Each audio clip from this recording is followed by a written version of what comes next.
Hello, everyone. Welcome to the CEA finals. Just doing some last minute housekeeping here. Should be good to go. Awesome. I am Zombie Grub, and this is Fear Dragon coming in live from Montreal. He's actually casting another tournament tomorrow, so he's traveled there already, and he still had it in him to cast this as well. So thank you for getting all set up and stuff.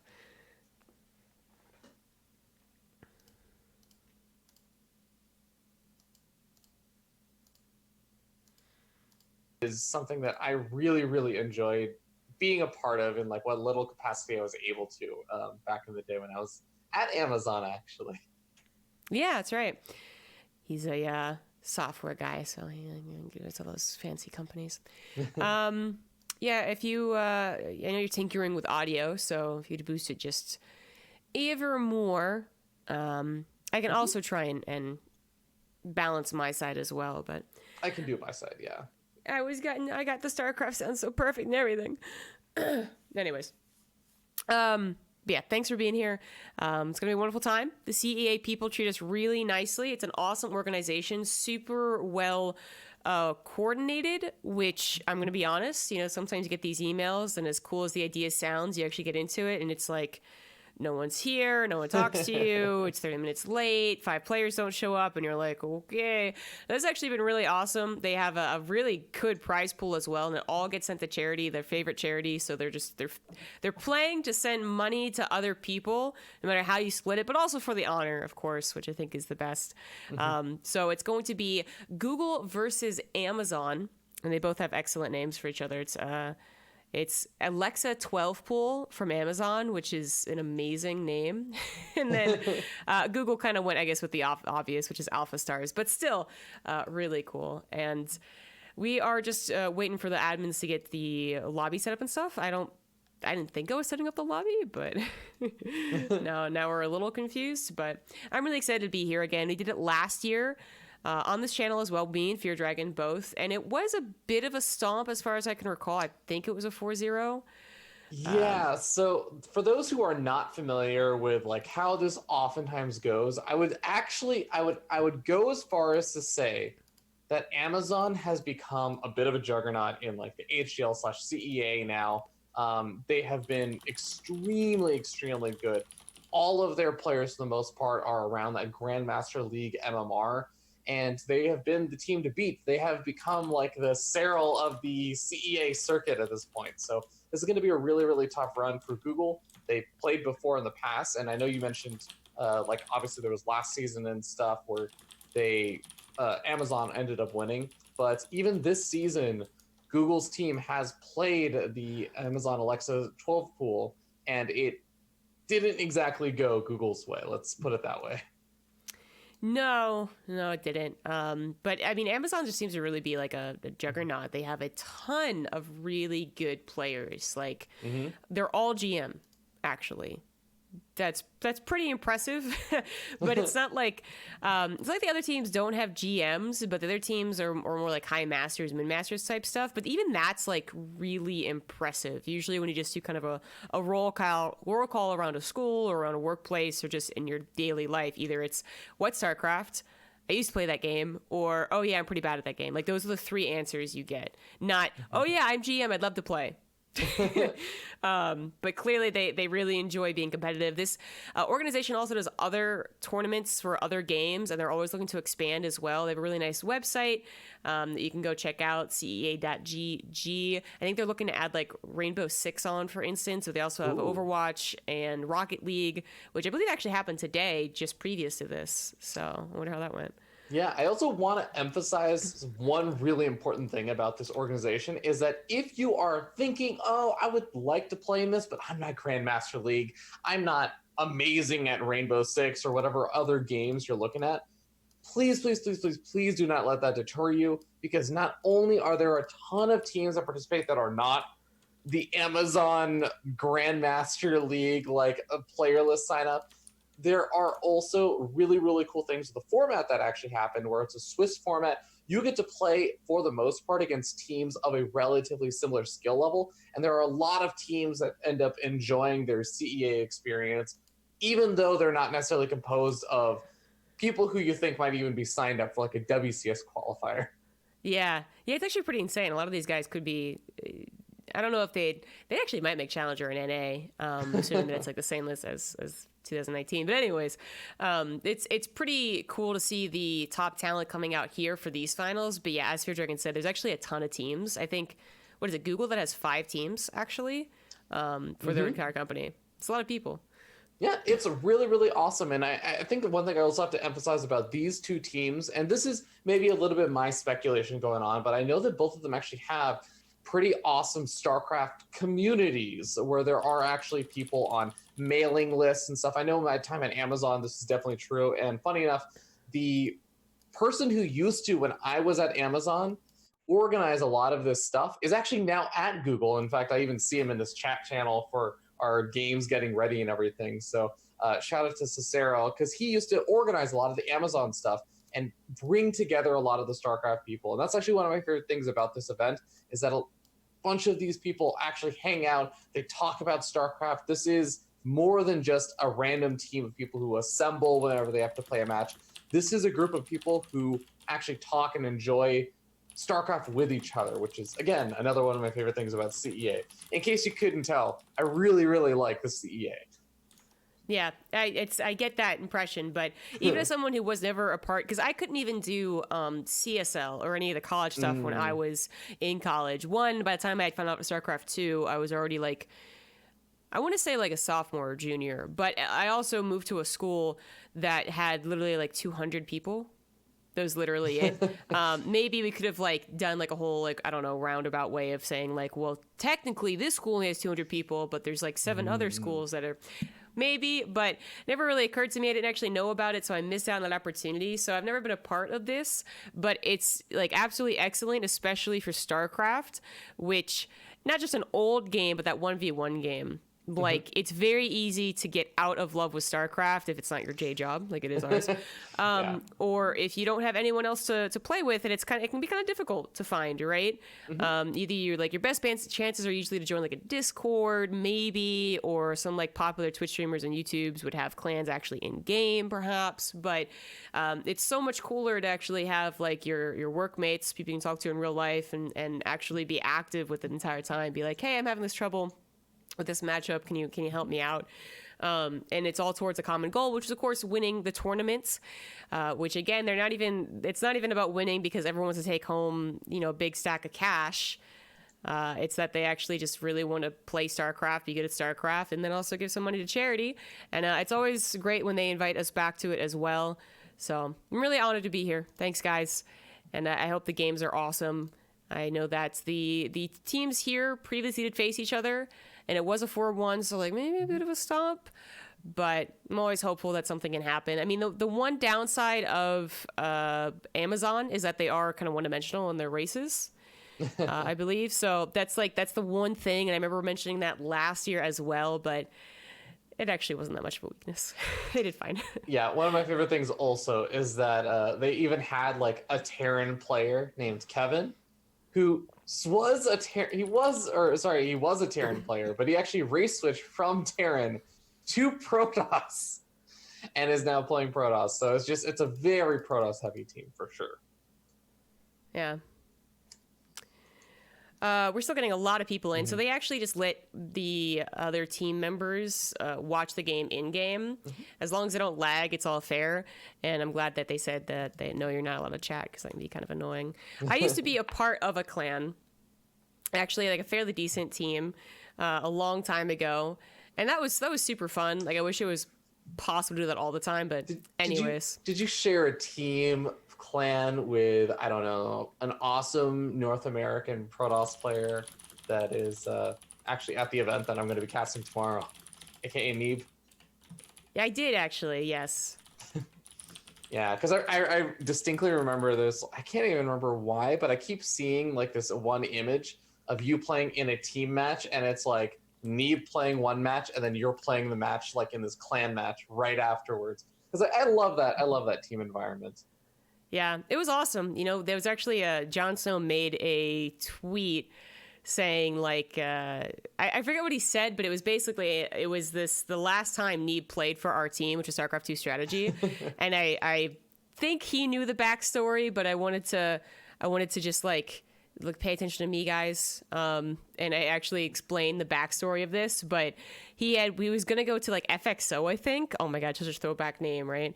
And coincidentally, we had to face them in this team tournament before he was officially a part of their team. And he won 4 games, and then he had to go to bed before the 5th game that would have won us the series. And we were like, But no, it was a lot of fun. That was also back when he was Terran, of course. This doesn't seem right. So, okay. Yeah, I don't have referee. So I probably should have just made the lobby. I really didn't want to make the lobby because it does require some focus otherwise. But yeah, the problem when you get a bunch of people in a lobby is that it just kind of like chooses from everyone's preferred server. If the person who creates, so the way that lobbies work, for those who are wondering, in case also, some of the people who are organizing this lobby is actually listening to the stream, the way lobbies work is that whoever makes the lobby, their preference at the time that they hit create lobby is the setting that'll take. And if you have it set to best match, as a lot of people do, then it will take some weird amalgamation of everyone that's in the lobby. And if you guys recall, we did say there were like 12 people in the lobby. Yeah, exactly. So even trying to explain this to him is taking some of my attention. On your own settings. Okay. Well, while you're actually doing that, I think it's a great time to also mention the fact that you had talked about earlier. These players are not playing for lining their own pockets with more of that amazing tech money. This is actually about raising money for charity. So both of these teams did pick out their own respective charities that they want to actually contribute their prize money for first place or second place to. And just to really quickly go over them, Amazon, I believe, ended up picking the charity. Oh God, it was Give Well, which I think is a really, really cool charity. I also know, I think, a little bit better the charity that Google's team had picked, which is Child's Play, which I believe is the same charity that was organized and run by the Penny Arcade people who make the Penny Arcade comic. Okay. I think now that the lobby is bugging for me because I can't join. It's just stuck on entering lobby. I might have to relog. Yeah, relogging is probably the best. Oh, okay. Hold on. I think it actually aired out properly, so I might be able to do this now. Yeah, we're good. Okay, cool. We're now officially good to go. And it looks like everyone just after that decided to watch the stream. So much smaller lobby as well. Perfect. Yeah. It's really unfortunate that I guess there should be a video about this, but it's not like even likely to want to watch the video. The one thing I wish that was a little more obvious was how to make lobbies in like any game, actually. Because I remember when I got into Overwatch, there was really there's no tutorial basically on like how to make the lobby for everyone, and there was actually a couple of settings that were very important. Even in Brood War, there's a couple of settings that are very important, like the turn rate, right? That you just like you would never think of if you're just kind of casually playing games with your friends. So in this case, I want StarCraft to like make like a gigantic highlighter that says you can use /lobby link to link the lobby. Because no one knows about that. Like, you have to be told that. There's no other way to figure it out, as far as I've seen anyways. It makes life a lot easier for these gigantic lobbies. But anyways, we got there. We eventually got there, guys. So let me pull up my notes. Unless you already have them, we want to do the first. Yeah, sure. I would be good. happy to start things off. Because we're going to be starting up here, the top left-hand corner of the map, on top of a yellow Protoss player who I'm quite familiar with. His name is Zest is Best. He is representing good old Alexa 12 Pool, aka Amazon. All right, then. In the bottom right, as the orange Protoss, very fitting, it is Orange Caramel representing Alpha Stars for Google. PvP. Zest is best. Zest is very good at PvP. If this guy's anything like Zest, Orange Caramel is screwed. Well, we'll see if he can play at that kind of level. But I will say, Zest's Best has traditionally been one of the better players for Team Amazon. But I do believe we've been seeing that he's had a bit of a rough season so far. He's been dropping a lot of his games. So we'll see how exactly his PvP is looking. We already see that he's doing something a little less than usual, right? He's going for that very early Zealot, which you traditionally don't see in PvP, and he's going for the low ground gateway. Yeah, very odd. Very odd. In fact, I was surprised when I went to the bottom right and it was Protoss. I was like, well, that's definitely not how you wall off against Protoss. There is a random player. That isn't Orange Caramel, though, is it?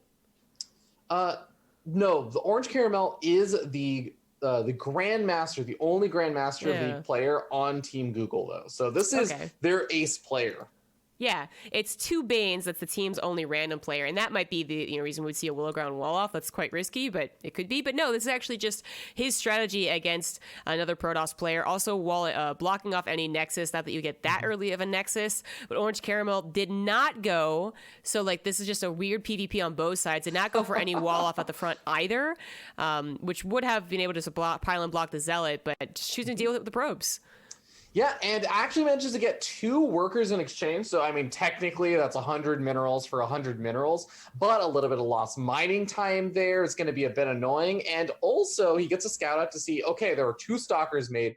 One concern that Zest's Best might have now is that there could be 4 stalkers that move out across the map. But look at this. The stalkers waste their time attacking the pylon. Now they're going to try and deal with the adept. So he is being kept at home, and this allows Zest's Best to go for that proxy Stargate, or that Stargate. Yeah, now Orange Caramel is going for an actual proxy Stargate, but it feels quite light in comparison to what Zest's Best is doing here. Not in proxy, but even a little bit closer, but just a lot faster than what Orange Caramel is doing. So this is already looking quite bad for our Orange Protoss. I'm still quite amazed at both of their openers. Zest's Best is, they're both GM, actually. We just went over that. So very odd. The Adept itself would have been blocked out absolutely by a typical Protoss wall-off. That's why you do it, really, is because of Adepts. But now we have the issue of Stargates in this matchup, which Shield Battery really helps. And there is a Shield Battery, but then 2 Oracles come in potentially. It gets nasty. Not a second Oracle, though. Actually, a Void Ray's on the way. Yeah, and I really like that decision. It's also going to be complemented by that shield battery that you were talking about. So that's actually going down on Zest's Best side. Now, noticing the shield battery, immediately just decides to go for the stasis drop, and catches every single probe mining minerals. Couldn't have asked for a better one, but can he defend? Oh my god. Well, we actually went for a Phoenix instead of an Oracle, and that might be a brilliant move. Shield Battery be damned in the main. It's helping just a tiny little bit against the Void Ray. Could also, well, it already lifted one thing, so that's already helpful, actually. And this is barely going in the favor of our Orange Protoss, but so barely that a Probe Pool is going to actually be able to help out here. Chrono on that second Void Ray is going to be fine as well. There's no proxy Pylon. There's just proxy Phoenix, which they're only going to be able to lift one thing at a time as brand new Phoenix here. That's only so helpful. Yeah, I actually really like the full wall off over there. It's going to at least prevent a few extra gateway units from moving forward, as there are more gateway units rallying across the map. But, I mean, the shield batteries, they're only going to be so helpful as this count just continues to grow. Keeping that Void Ray alive is absolutely critical, but not going for the Stalkers, I actually don't like that decision because the pylons get focus fired down. Ooh, that is an interesting idea, but Zest's Best notices you have to actually click on the building if you want to regen its shields. It won't do it automatically. It just goes to the unit, which right now the Void Ray is soaking up all the energy of the shield batteries. They are completely depleted now, however, and 3 Phoenix taking out this Void Ray. Stalkers taking out the Stalkers on the ground. And this is actually working from across field. Orange Caramel is bringing some aggression. Yeah, another Void Ray did pop out, but the shield batteries are nearly out of energy. So is the Phoenix plus the Stalker going to be enough? Another shield battery just barely gets the energy, but it is not enough to keep that Void Ray alive. So the Phoenix, yes, they are the only units left alive right now, but there are some more Stalkers rallying across the map. And look at how many shield batteries have been forced out. That's a lot. That's 400 minerals, 500 actually, as the 5th one finishes up. Did he have one in the main as well? Okay, cancel that one. But still, 500 minerals, not a lot of other production, mostly just working on the Stargate. But he does have a natural nexus. So as long as he holds, I mean, he'll come out ahead eventually. Yeah, there is a natural nexus being established now for Orange Caramel, so eventually Orange Caramel can start getting up his own transition, but that is going to be so much later than his opponent, and even with now the retreat coming out here from Orange Caramel, this is going to be him playing a bit from behind because he wasn't able to finally break Zest's best. Yeah, that was so funny how that almost worked. The Phoenix ended up being a great option against the Void Ray, which really was primarily thinking about dealing with stalkers. And if there was a proxy pylon or an Oracle was also made and took advantage of the main base here, not having a shield battery, that's when things actually are looking quite good. But across the field, Phoenix, take out a unit, but they're not in high enough numbers to really take out any economy. Yeah, Orange Caramel still ends up being later to this Nexus, down 7 workers. And, well, I will say that if that Phoenix count grows, and I'm glad to see that he's going back into it, that will actually have the potential to do a ton of damage. It's something you do against Phoenix that continue to grow in numbers until you really get Blink. To start actually shooing them away. They just take free damage. They get a couple probes here and there. It really starts to add up. So that's where Orange Caramel actually has a pretty good advantage because Blink's certainly not on the way anytime soon, apparently. We actually have directly at our Archons. Yeah, and I also want to know, this is where, unfortunately, all those shield batteries are also going to hurt a bit because you notice there's a massive wall of these shield batteries and pylons. It's going to make it pretty hard for those stalkers to actually ever catch those Phoenix, so that gives them even more time to pick off some more workers. They're already even. Yeah. I know there's some confusion over who is on what team, and I'm trying to find a solution for that, guys. Yeah, for those who are wondering, for now, at least for this game, until we get that resolved, Zest's Best is on Team Amazon, Orange Caramel is on Team Google. Yeah. Maybe I'll put a 12 next to his name for 12 pool. Trying, guys. But this has turned into a very interesting PvP. The openings were definitely very weird on both sides. I thought Orange Caramel was kind of the one looking to be taking more damage, but not necessarily on that aggression. But with the Phoenix, rather, I actually have a lot of faith in the mid game for our Orange Protoss. And, I mean, some of that is because he also significantly delayed any tech, any transition from Zest's Best by applying so much aggression. Yeah, absolutely. A couple of the High Templars being warped in over here now for Zest's Best, so I imagine he's going to be looking to go into some Archons, but he might be going for feedbacks on the Phoenix. Just missed opportunity there, though. Unfortunately, feedbacks are okay. They don't really kill Phoenix, and to try and get as many feedbacks as there are Phoenix is usually a really tall order, but Orange Caramel actually didn't really go up to that many. 6 is a decent number to do the harassment he's doing, but that maybe could be countered by the feedbacks, I guess. If only High Templars moved as fast as Phoenix. Right? Yeah. And then if you leave High Templars by themselves in mineral lines, well, they actually might be the ones that are picked up and killed, and that's 100 big gas gone. That's not necessarily worth the chance to feedback all those. Yeah. Well, we're starting to see the holes be opened up over here in that natural expansion wall. The move out is happening. I'm a little sad that we aren't seeing at least one of these Archons being made, because an Archon is extremely, extremely powerful in these PvP settings just because they deal extra damage to the Zealots. They tank a Mortal Fire really well. Stalkers don't kill them very quickly, and they'll be useful versus the Phoenix themselves. Mm-hmm. This is not a bad attack from Zest's Best, but Orange Caramel, by only going for 6 Phoenix and then, finally getting that economy up on 2 bases, actually has a very good-looking Protoss army. Neither one of them has any upgrades, but Orange Caramel just finished that charge. No longer with the 8 added damage to the charge, but it does help connect at the very least. They're going to provide a lot of fodder for 3 Archons to tackle Zest's Best's army, and the Phoenix, taking out that Warp Prism, can now start lifting the Stalkers and the Immortal. Oh, yeah, the Zealots also going ham on these Stalkers on the south side of the engagement. The Immortal is still alive over here from Orange Caramel, but he is getting forced back, and the Phoenix did not really get an opportunity to kill off enough of the Stalkers while the Archons are still alive. So now they have to back up. His third base under a bit of fire, but I think just some reinforcements should be enough to help clean this up, right? Yeah, I think so. Even the 2 Immortals, they're going to pack a punch against the Archons. The Phoenix do go after the Stalkers, and they're not that clumped up, so the Archons are very effective at taking out the Phoenix. They're taking them out pretty much individually, not using their attacks to actually take out the ground army of Orange Caramel. And the Orange Protoss is going to push Zest's Best back. Supplies looking fantastic for Google here. Yeah, Google already doing a great job. And I have to emphasize that this was a very important match for Google, because if you send out your ace, you need to win that match, especially when you have that kind of powerhouse team that Amazon has, that powerhouse lineup full of Grandmaster League players, and you got to send out your only Grandmaster League player. They better win that match. So Google's looking to be in a really, really nice spot after this. I want to say this is a win.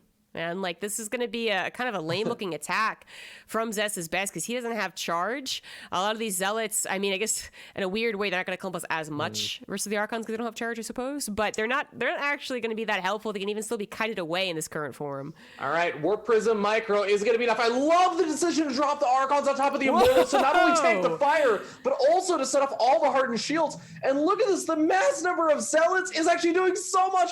Are you kidding me? Is this almost working?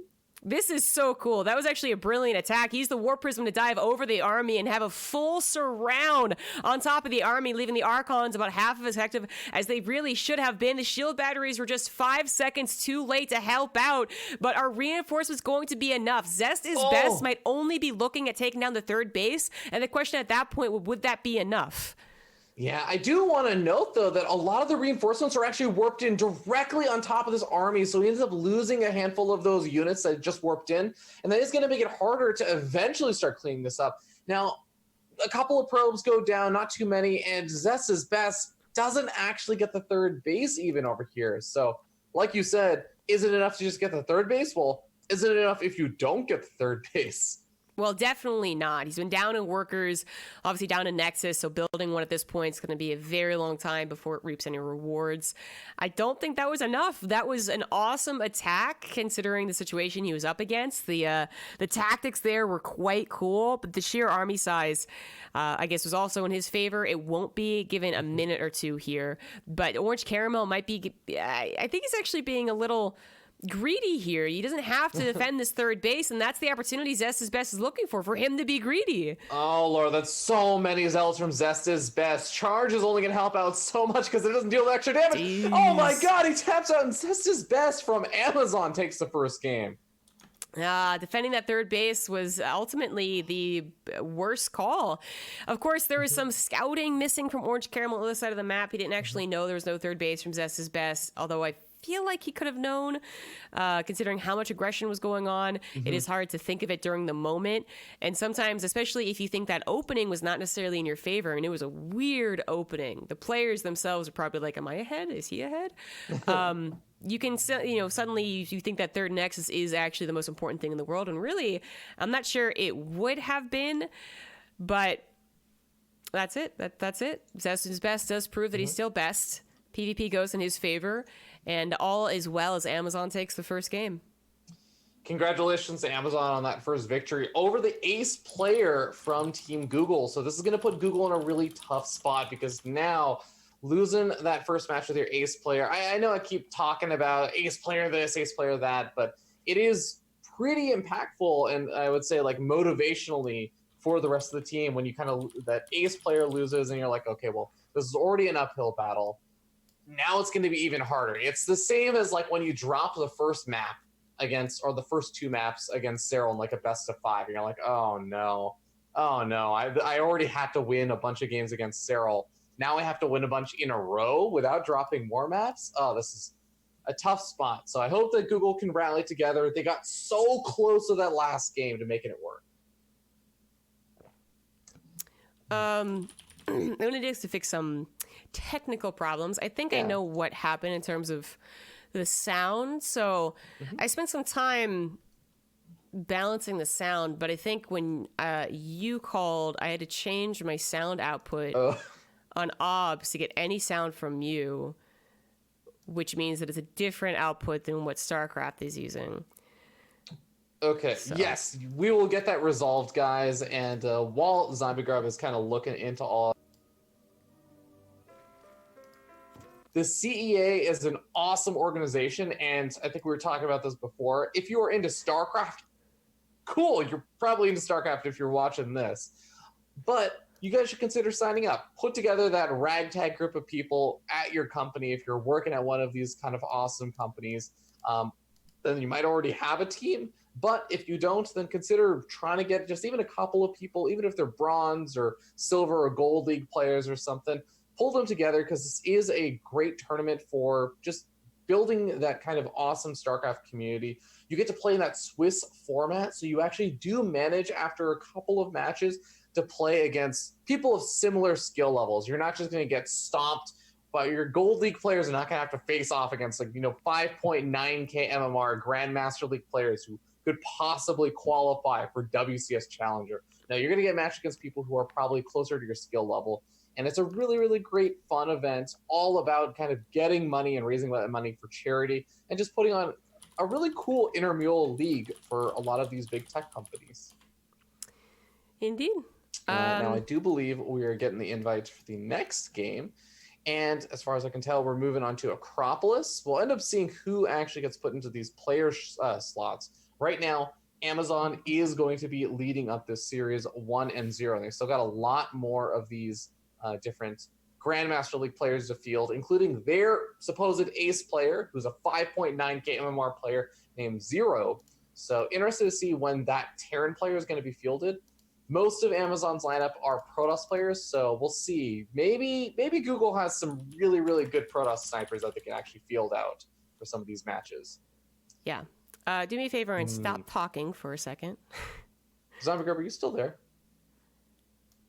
Yes. Oh, okay, I actually can't hear you anymore. Okay, then. Well, that's a problem, because I need him to stop talking. Well, my mic is definitely the right one that's on Zoom, so I'm just going to mute him. There's an option. I can learn to understand you much better. Shut up. It's Cortana, I swear to God. Yes, mute him. All right, then. That is not working correctly. Twitch Prime sub received. Thank you for appeasing the Overmind. Okay, now that's working. Now you can hear StarCraft. But now might not even be able to hear Fear Dragon. No, I can hear him. Okay, you can hear me? Yes. And stream can hear you too. No? Okay. Okay, I can't hear you. I can only hear you through the stream. Oh god, that's not great. That's not an amazing option. Yeah, this is going to be a few second delay for me. Oh wow, god. Jeez. Well, don't want to tell you about that, but I did fix the StarCraft. On my side, things are fixed. StarCraft sounds now should be coming through. The weirdest thing happens with this type of headset that I have. It's actually a really cool headset. I really like it. Not that I'm going to advertise it, but the one problem is that it has two different outputs. It's like one input and two different outputs. So there's actually three different outputs possible when I go into sound settings. And while this hasn't happened before, it happened today where StarCraft was going through one Arctis Pro output, and then Fear Dragon was going through another Arctic Pro output. And yeah, I mean, I got it fixed, but I don't know what to do about Fear Dragon not being able to hear me. That one doesn't feel like it's my fault. Oh, Lord. Maybe we can start up a Discord call really quickly? Yeah, we could do that. Just mute Zoom.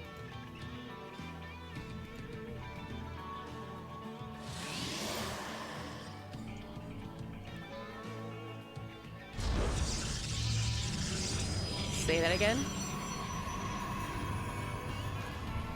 Yeah. Alright, try that again. Okay, hello, testing. So they can also hear you now as well. Cool. Perfect. That'll have to be our solution, and I'll just try and sound balance again on Discord. Okay. Problem solved. Yes, solutions are here, guys. So now the StarCraft 2 sound would also be quite balanced if I really did balance it earlier. Thank you for this resub, Sloppy Pupper. And thanks, guys, for tuning in. Now we got all the kinks worked out, maybe, hopefully. Get the score set up here, and we'll do the intros. I actually have to do it just really quickly. In the bottom right is the orange Protoss, Mesa Man. Representing Team Amazon.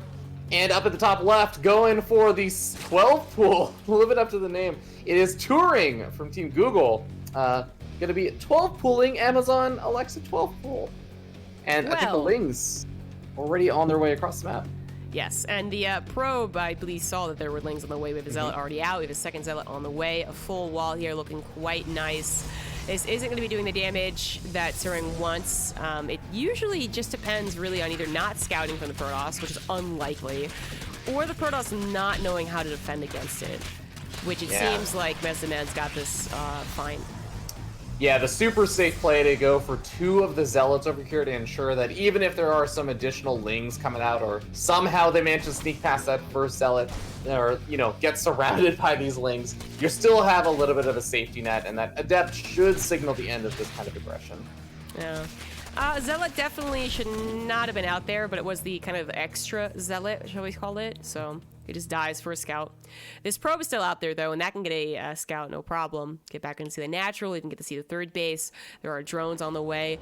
I will say that Mesa Man's choosing an interesting approach. You can try and get away with the defense without going for a second Zealot and rather just waiting for the second Adept. Gets a little scary if you do that, so that's not so weird.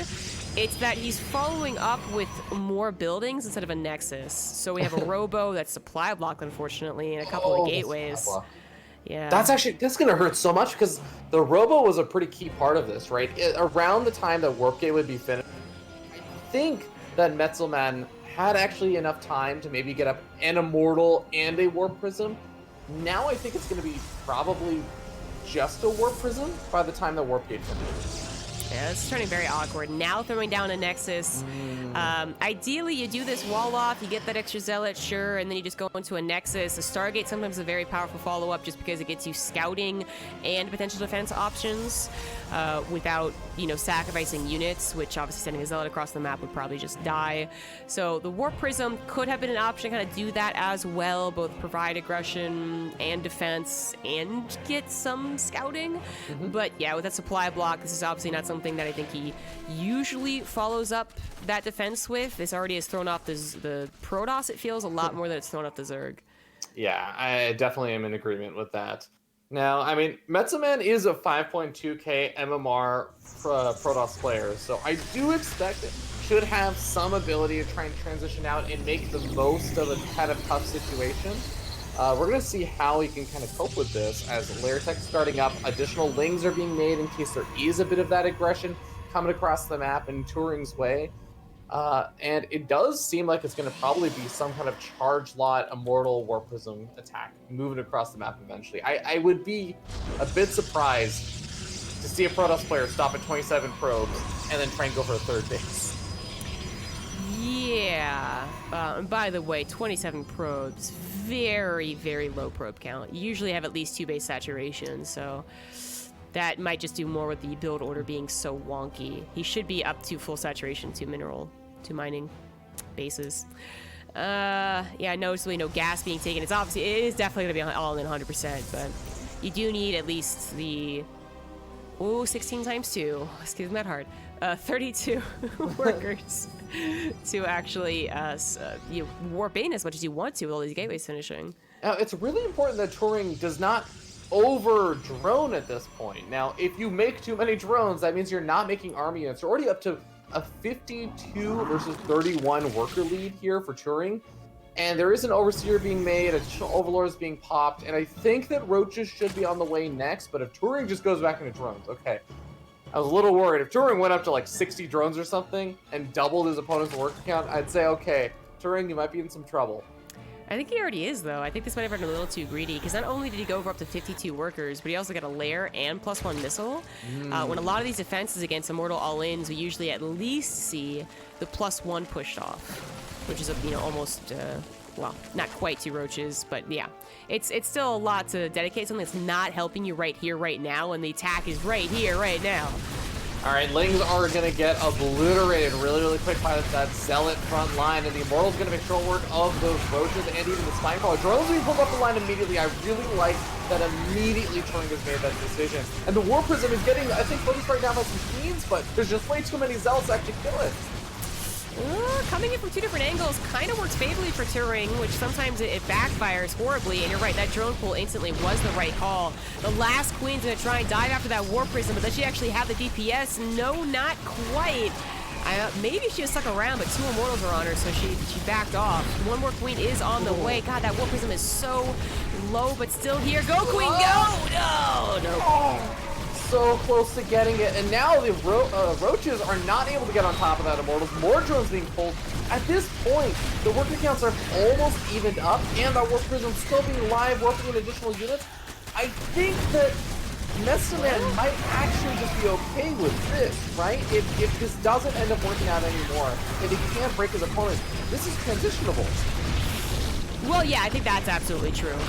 And I was wondering if this was actually going to be the end of the game because the Lings are being oddly effective with the not, bonus 8 damage. Lings do look a little bit better against those charge lots, but all it took was a couple more Warpins to actually overpower. Zealots are still better than Lings, and the Immortals unfortunately have lived this entire time, so the Roaches reinforcing aren't helping. Yeah, and remember that this is already a 1-0 lead for Team Amazon, and that's going to make it a 2-0 lead as Mestaman takes a second game. Yeah. That was very awkward. I think Turing did what he wanted in terms of throwing off his opponent, and he might have been looking at him like, okay, he's a bit better than me, like I gotta do this. I think that was actually worth it. But the follow-up, I do say that was a little too greedy. Everything coming together, the lair +1, Roach speed as well. It's usually kind of like between those 3, you can get 1 but not all 3, and then 52 drones as well. If there's 5 more Roaches earlier on, 12 more Lings earlier on, 2 more Queens even earlier on, if you're having like a gas problem for instance, then that War Prism is absolutely dead. And it feels so bad as a Zerg player to lose that too, because you knew it was on the way, you tried to do the pro thing and just barely get enough economy, and it's really tough. Yeah, I do have to agree with you on that. And I feel like that we've definitely noticed a trend so far in both of these games where Google players have seemed to have gotten ahead after holding off some weird attack or getting into a really nice spot. And then they just play a little too greedy. They stretch themselves a little too thin, or sometimes a lot too thin in that last game. And then end up barely not being able to hold on and ends up losing the game through that. So I'm really hoping this doesn't happen a third time, because that would truly be demoralizing to be in winning spots in 3 games in a row and to lose all 3 games. I'm really hoping that Google can still turn this series around, because you know what? We still got a little bit of time. We're losing some of the leeway there for Google, but it's still absolutely possible. Yeah, that is the that really does hurt to be up 2-0. Well, to be up in both games and then ultimately lose 0-2. Thank you very much to 47 for donating 1,200 bits. Ooh. Thank you very much. And we're getting the next map set up. As I was saying when I was bringing up the whole being in a clan, I wasn't just bringing it up to talk about Neeb. Was that what you would do is you would join the game, even if it was cast, because oftentimes they weren't even cast, they were like clan wars. You would join the game in the lobby and you guys would watch, or one person would and then a screen share or something, and you'd all be there cheering on your buddy, and and they're doing the dirtiest things ever that you would rage at ladder, but they're doing it to another person, so you're like, yes, do it. Yeah. Oh Lord. The calls that you'd have in those clan matches or everything were probably one of the most gratifying things. No, absolutely. It was so fun, actually getting into talking and cheering and being part of that team environment as well, which I always was when I was growing up, but then, lost it as you get older. It's so good. But then when it, that's awesome. But then you also get the feeling of oh, they got it. Oh no, they're letting it go. Oh no, stop playing poorly. No, don't do that. You're yelling at your player and he can't even hear you. But, it starts to affect maybe the team a little bit if they actually are. I know we have a lot of people joining once again back in the lobby now that we got all the kinks worked out on both the lobby making and the stream side. So, but hopefully everyone's still having some fun. I would love to see at least 1 point on the board, though. Make this a 4-1. That was their last score last time these guys played. And I know, obviously, they're looking to reverse that score. Yeah, this is going to be the tough one, though, Zombie Grub, because this is not just a bit of an uphill battle anymore for Google, not only in the score, but this is now the supposed ace player for Team Amazon being fielded, as we're going to jump in and introduce the players, moving into this Terran versus Terran. Okay. I once again have to get my notes up. Yeah, I can. I'll handle that first player intro for you, Zombie Grub. I got my notes thanks. up. We're going to be starting over here in the top left-hand corner of the map. On top of that ace player I was just talking about for Team Amazon, it is 0. And in the bottom right. Oh, yeah, sorry. I was just saying 5.9k MMR Terran player. Oh, that's up there. In the bottom Yeah. right, for Google Alpha Stars, it is Remix.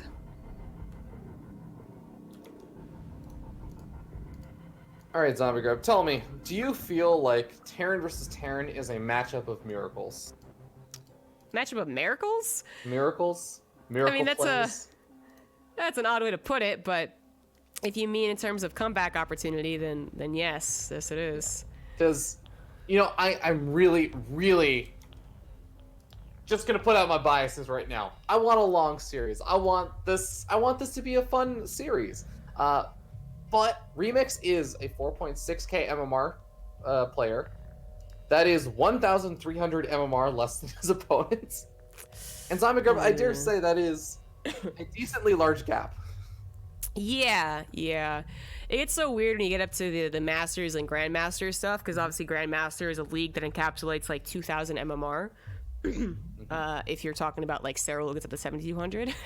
So, and you're talking about NA server, I suppose, as well. But the point is, like, it goes across a lot of points, but then to put it in maybe a concept for like leagues, which more people are still familiar with, I mean, 1,200 MMR, what is that? That's, I think that's the Masters difference. is like, I think it's the difference between Gold 2 and Diamond, or Masters 3. yeah, exactly. That's what I was going to go with. Yeah. I was subtracting from Masters 3, but yeah, something like that.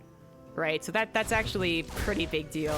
Not many people are going to be cheering for the gold player, thinking that I they're am actually cheering gonna for the win. gold player, man. Okay. Well, okay, they're not going to think he's going to win. You can cheer for him, obviously, but I think he's going to win is a whole nother deal. And when it comes to that, so like Remix is not a bad player. He's going to have a good build order. He's going to understand the matchup for sure. But differences do become like the SCV production is consistent for a guy like Zero, and he suddenly has 3 more SCVs 4 minutes in instead of being at the equal amount despite doing equal builds. In this case, they're actually not doing equal builds, which is probably the best thing that Remix can have is for him to do something different and then catch Zero off guard, which is why he's doing something that's a little off meta, which is going up to a full 1-1-1 on 1 base. Yeah, absolutely. And just to be clear, Remix is not a Gold League player. He is a Masters League player. And, Masters League players, they do have some tricks up their sleeves sometimes. They got some wonky builds. They've got that StarCraft experience to throw out some curveballs. And we'll see what he's going to be able to make happen with this, as the Hellions are now popping out, but the Liberator is on the way. And Zero does have that safety cyclone coming up that's going to make it a lot easier to deal with. Well, the Hellion is one thing. Bunker's fantastic. The Cyclone's fantastic. When you think your opponent's doing a full 1-1-1, you got to be worried about like a Hellion drop. You also got to be worried for frontal pressure with a Liberator in the back, because the Liberator is like the most devastating port. You don't pay attention for 10 seconds, it kills 10 SCVs, easy peasy. So the Cyclone can help deal with the Liberator. Bunker at the front deals with basically everything else. There's not much that can break a bunker fast enough this early in the game that you are afraid of losing it. You could be afraid of things running past it, but there's not even that many SCVs that the natural would even kill, so you'd still be okay with that option. Yeah, the tough part about this is that Zero has that expansion, and we still don't have another command center being made for Remix, but we do have a second factory. Wow. Blue Flame also being researched and Armory being made. I really wonder what Remix's follow-up plan is here. I wonder as well. It's apparently Blue Flame Hellbat drop, which was a build that existed when Blue Flame was, well, not Blue Flame, when Hellbats were first introduced back in the beginning of Heart of the Swarm. Liberator was kind of an obvious one, unfortunately. But as I said, like, there's actually not much that Remix could have done. The best thing he could have done was send the Hellions and the Natural Reapers to the Cliff and the Liberator and hope something finds damage, but just one thing would definitely not do very much. Well, Zombie Grub, if there's one thing we can say about Remix's build is that this is very unusual, and Zero has kind of been in the dark. So you know what, with the SCV pull and everything, I'm hopeful. I'm keeping a little bit hopeful, but here we have that first Reaper moving in, and it's going to be a bit annoying to deal with. Hellions finally come in and roast and toast it, but it's right before Blue Flame finishes. The problem is, I think Zero is like kind of like, wait, is he really doing that? I think he knows. Is that I don't know if it's really that powerful. There's a reason you stopped doing it. Okay, SCVs are just charging to the front lines, and I think the Siege Tank DPS plus a couple of these Marines is going to be more than enough to deal with that. And that's everything. Yeah. GG. That's it. GG. It's a cool idea. Of course, this is going to be, again, like a super uphill battle. So you know what? Even if it looks a little bit one-sided or silly and everything, that's the kind of build order I want to see out of a player who is the huge, heavy underdog. It's so weird. It's so out there. And when it fails, you'll look a bit like the fool. But you know what? You're hoping for that little chance that it really just catches your opponent off guard. Yeah, I very much so felt like a pro player that was just like making the cast boring for that game, where I'm just like, yeah, that person's dead. Like, this sucks. Like, but that is actually somewhat the truth of it. That type of build, because that still happens to me occasionally. Back when I was like actually like okay, and it would only work if you took extreme damage from the early game, so the 3 Hellion, 3 Reaper thing, and the Liberator could or could not do any damage, maybe, but you were supposed to be off-kilter, you're supposed to not remember to put down a bunker, you're supposed to have your tanks both at the front kind of together so that they do nothing against the Hellbat drop. But I also think that the build was supposed to have, I thought it was supposed to have more medevacs, but that's a moot point. The point is it doesn't look very good. The Raven even still helps out because an auto turret's fantastic. It was an interesting build, and I think you're right. He absolutely had to be the one to do something interesting, but I think like maybe even just a regular good old-fashioned one-base tank push would have had a bit more potential, and that actually is something that, if you watch my stream, I actually think it's so stupid. But that's the type of thing that people underestimate, even playing defensively, and they're like, oh, it's fun, and they suddenly pull and don't actually kill it. That Hellbat thing, I don't know. We saw the end result. It barely killed anything, and I'm like, oh. It's hard to make that one work.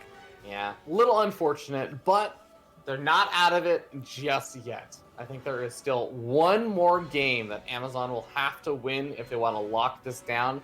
Google has now got to win quite a few games in a row. But just to have that opportunity, and you know, if they can hold on just a little bit longer, that's when I think they start getting to decide and kind of, I think players can be refreshed and all that kind of stuff, I believe. Yeah. I think that is the way to go. If it were to go to game 5, 6, 7, 8, whatever. Well, yeah, 6, 7. But it does seem kind of unlikely. The first 2 games where the real promise was at, just in terms of not the players that were being fielded, and not even the situations really, but that it was the first 2 games. Those are the ones that everyone's spirits are high, morale is high, momentum can be attained, and kind of shift the dynamic of the game 3 and 4. But that momentum's already been gained for the winning team. Okay, well, you know what, Zombie Grub? I'm really hopeful about this next match, because not to spoil the player intros that we're about to do or anything, but we have 2 players that both have fairly interesting histories. From Team Amazon, we have Kevin, who is a former Terran player that recently switched to Protoss. So he's around 5K MMR, or 5K MMR, which basically means you're kind of newer. There's maybe some kinks with the race that you haven't quite fully flushed out yet against maybe some weirder attacks. And his opponent is a random player, actually. Yeah, we finally have our random player coming into play for Google Alpha Stars, so we'll see what he has. He is the type of random player to say his race as well, as we see. In the bottom right, it is that man, 2 Banes. And up at the top left, we have our orange Protoss player from Team Amazon. It is Kevin.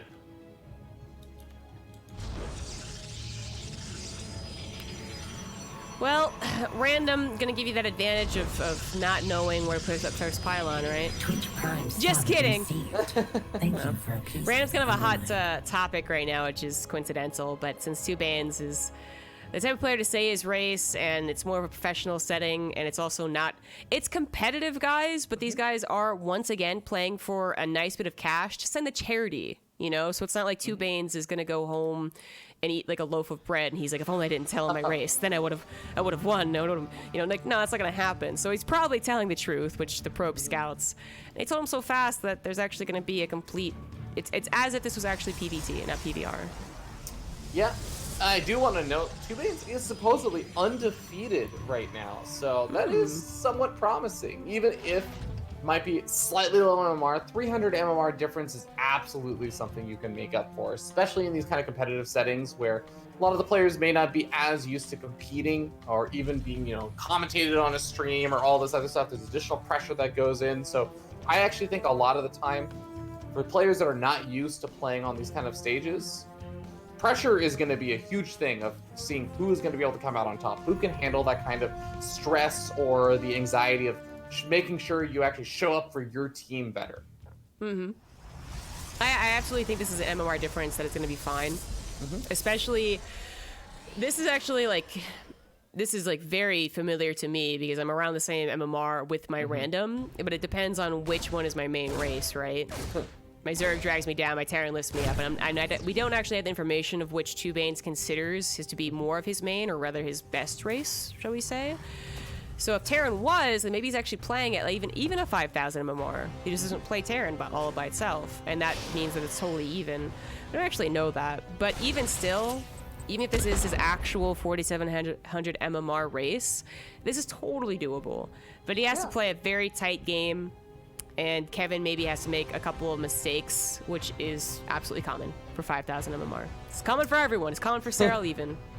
I know. Yeah, absolutely. Hard to believe.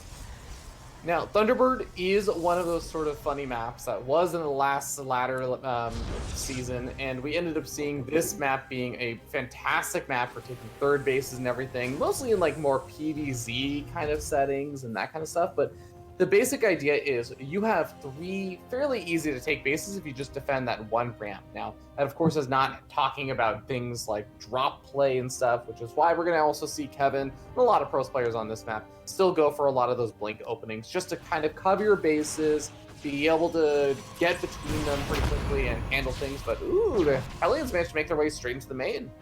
Yep, can't quite fully wall off, or one block wall off, I guess, that natural. So the Stalkers are already out of position anyways, and the Hellions get in. 2 Hellions need 2 shots to kill probes, and they don't really get the best lineups here, but 4 probes do go down. Not too shabby, more so on the scout as well when it comes to those Hellions. Following this up, we got some Widow Mines, more than some. We have 4 Widow Mines in that medevac. Now, keep in mind, if this does no damage, and there is an immediate counter with the Stalker and Blink, there's no bunker and there's no siege tank. That's the downside of doing this build, but it is Thunderbird, the largest map, and it doesn't look like Kevin is even thinking about leaving his base, as he still has units inside, has a 3rd next on the way. What can these Widow Mines do? Yeah, it's going to be all about the probe pull reaction over here from Kevin, because 4 Stalkers with a 5th Stalker being warped in. Yeah, 1 Stalker for Widow Mine, that's not quite how the math works out to kill the Widow Mines before they can really burrow and get anything done. It's about reacting and pulling your probes in the nick of time, and I think that is a pretty quick reaction. Yeah, that was pretty perfect. He just pulls a few more into the Widow Mine to the left than was necessary, but that is doing very nitpicky.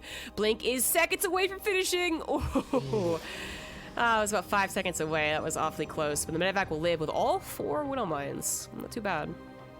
Yeah, nicely done there by Kevin to at least get out of there alive. And again, killing 4 more workers, not the end of the world. I mean, it's actually pretty decent.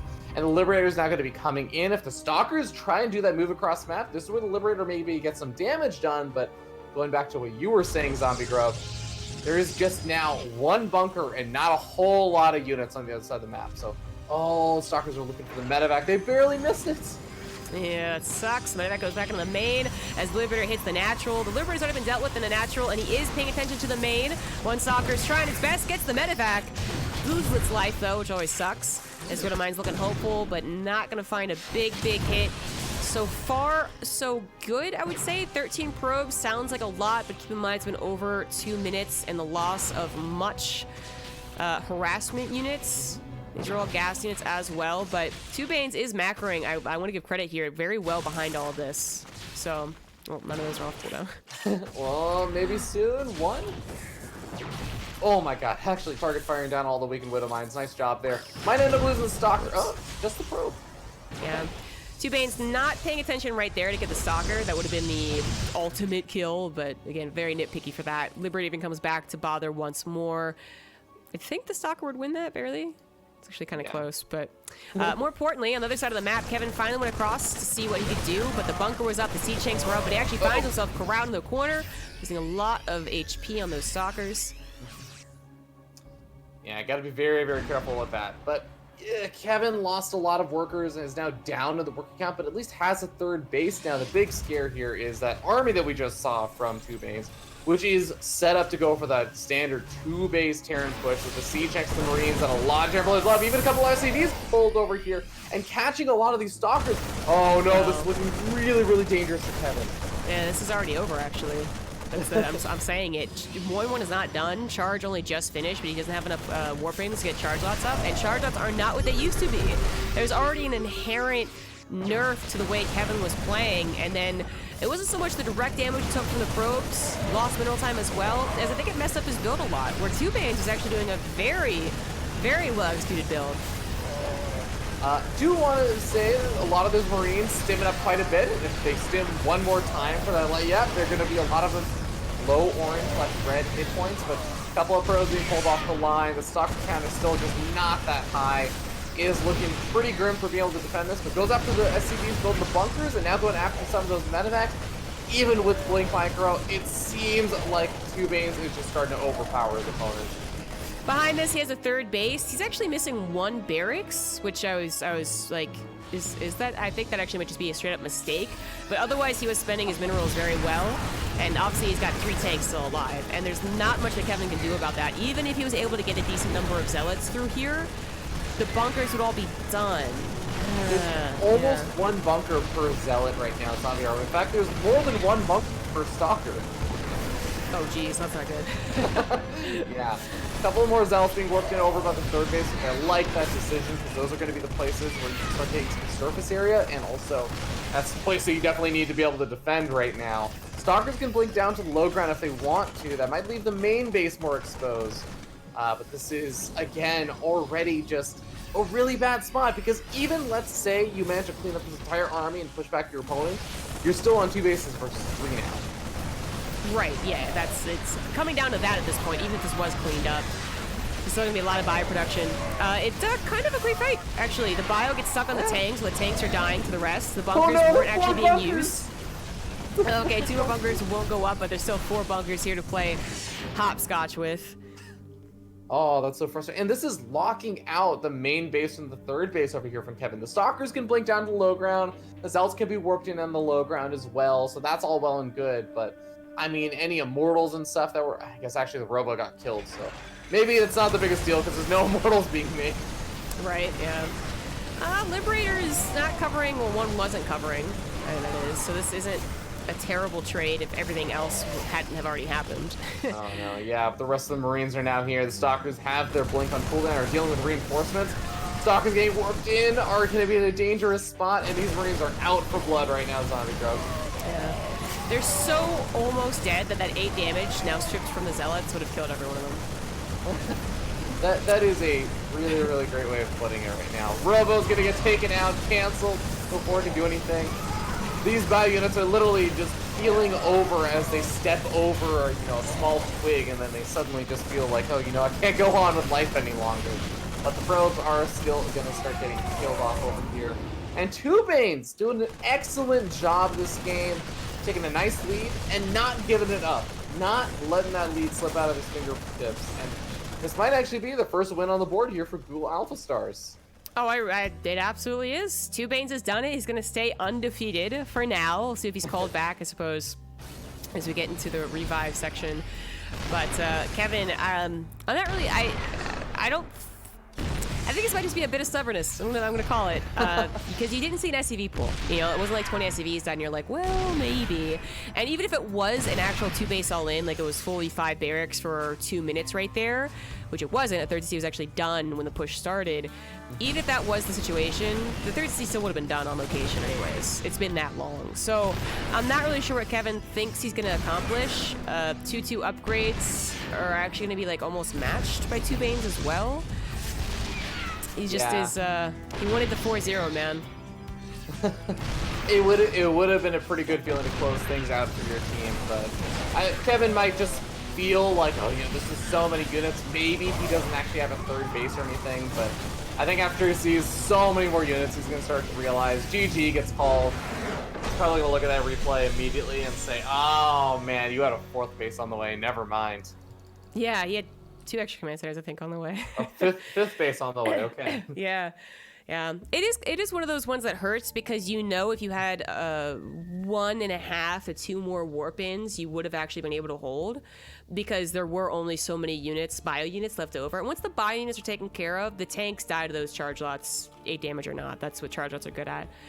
But I think that did go back to the probe damage was okay, but more that the harassment was consistent and it did a lot of mining time loss, and it also probably messed up his build order. He chronoed blink out for the last 5 seconds and then didn't start charge despite having minerals and gas is one nitpicky point, but still something that probably was happening all the time. You know, he wasn't chronoing his probes, he wasn't building the immortal, he wasn't warping in when he had 600 minerals, he was warping when he had 1,000 minerals. Like that type of stuff builds up when your opponent is doing a really well executed 2-base attack, right? And all it was 16, certainly 16 more zealots would have cleaned that up, absolutely. But even 8 more zealots would have been a big difference. Yeah. I'm also not sure if this is a meme, but I see enough people talking about the fact that Kevin plays with one hand, and I'm not sure if that's actually true or if it's like a joke or a meme, because I see like Trumpet, for example, Trumpet SC2, who I know is an awesome StarCraft person. I see that name a lot, and does he really play with one hand? Does Kevin play with one hand? Because that's actually pretty amazing. It's possible. You have to have a specific setup, but we all He know only it's possible. Okay, wow, that's actually amazing. To be able to hit like that kind of MOR is super impressive. No, it absolutely is. I know we've had a couple other people who have been either one-handed or I know Look No Hands. Yeah. That's actually true to his name. I actually knew the guy in real life a while ago, but like they got pretty. I think they got to like diamond and stuff, but to actually get to 5,000 MMR is really really good. That Just is incredibly impressive. And hopefully we'll get to see maybe a little bit more of. Well, actually, are we going to get to see more of Kevin later on? Because I think that now that should have been the first 4 matches, and I think now the teams get to decide who they're going to be sending out for their 5th series. So right. We'll find so out. I jokingly said that they should message me, but they message both of us, I guess. But I'm the one who got whispered for at least. Oh God, I already forgot. Okay, who are the Mesa Man's players? team. Well, it's Mesa Man, and then I haven't gotten the other whisper. Okay, gotcha. Yeah, so Mesa Man for Alexa 12 pool.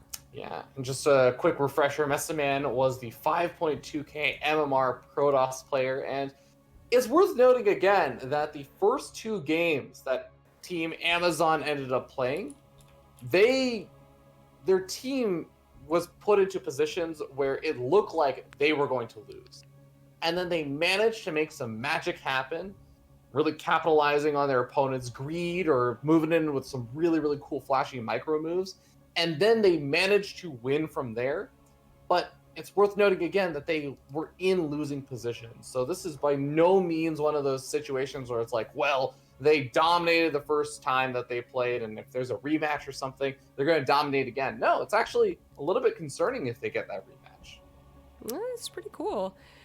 Well, I'm certainly happy that we didn't have just a 4-0. I was afraid the momentum was really going to work in the Protoss' favor last game, but I think it was actually very accurate to what we were talking about in the very beginning. We're like 300 MMR difference, totally workable. It's possible Terran was his best race. It's possible he just has a couple of really like strong executions and builds up to 8 minutes, but then starts to lack afterwards in macro because it's that can certainly happen.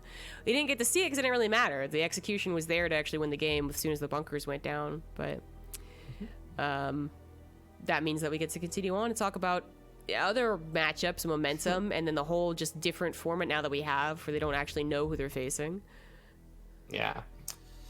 All right. Well, I'm not sure. Let me think. So I mean, we already know that Amazon has a lot of the Protoss players, so they were probably expecting that like some Protoss player or something would be fielded out over here soon.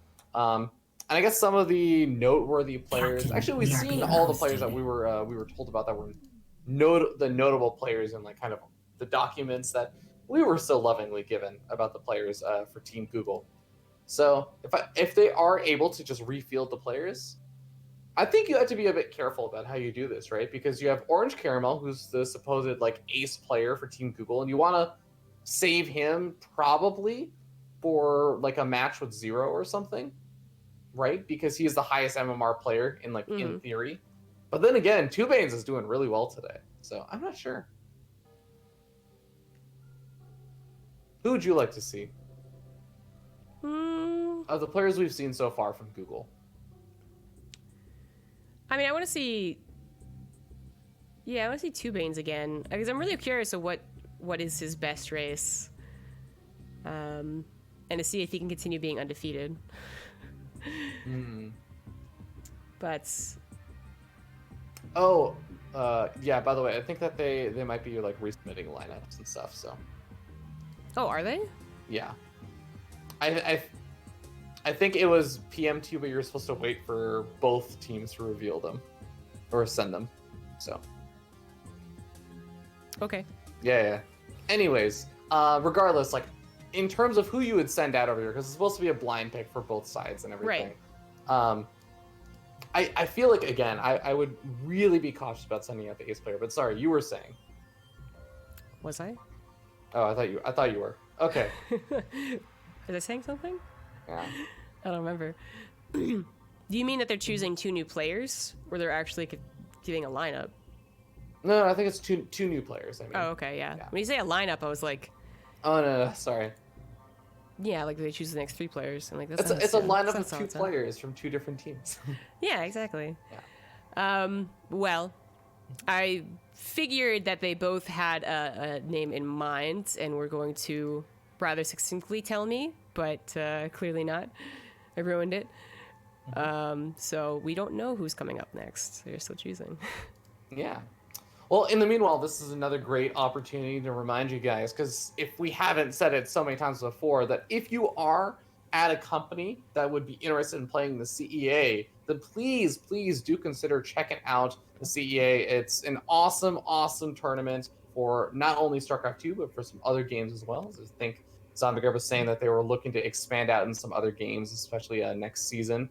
But you don't necessarily need to be, 5K, 6K MMR to play in this. You can be one of the teams that has, some Gold League players or Diamond League, etc. Across the board. It's a Swiss format tournament, and that's the main part of the event, is that Swiss format where you're playing against teams that are mostly around your level, maybe with a little bit of up and downs, to give you some opportunities to feel some of the better players, as well as maybe some of the teams that are not quite as highly skilled as you are.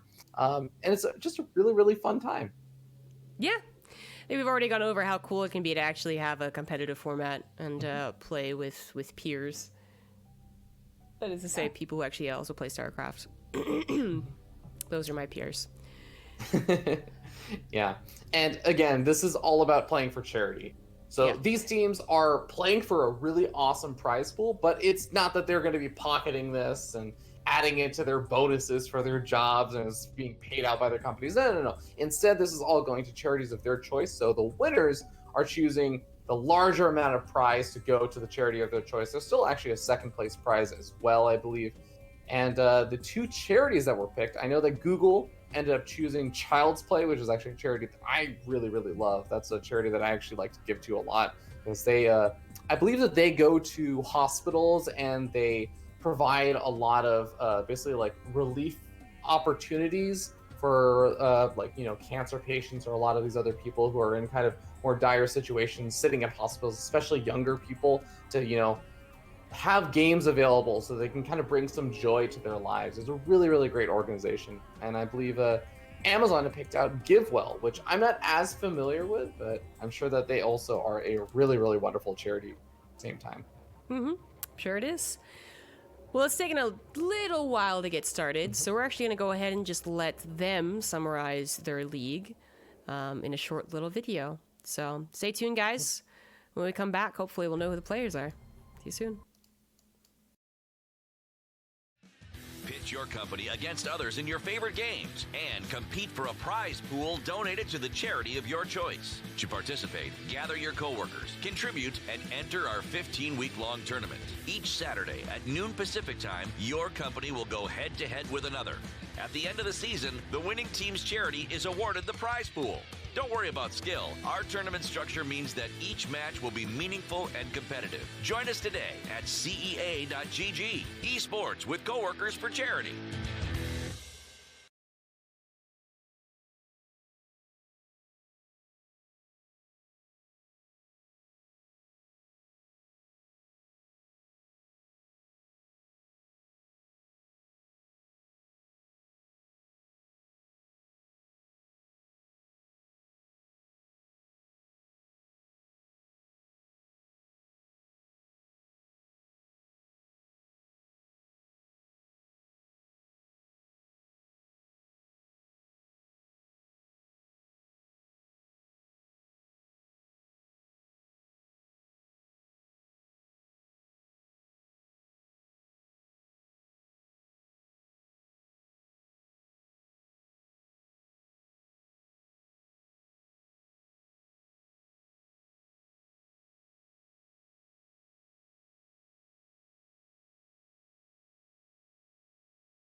Welcome back, everyone. We are finally getting into the game 5, 6, 5. 5 for 5. 5. I'm going with Yes. 5, so final answer. It is actually going to be Mesa Man versus Orange Caramel. So a lot of deliberation on who to send out, and they finally chose Orange Caramel. Mesa Man was the first choice, and they were like, oh, we're changing it, and they actually didn't change it. Yeah. Mind games. And this should be a fun one because both these players are around pretty much exactly the same MMR in terms of what we were given. They're both 5.2k MMR. They might have even hit each other on the ladder or something before. So this should be fun. It's a PvP.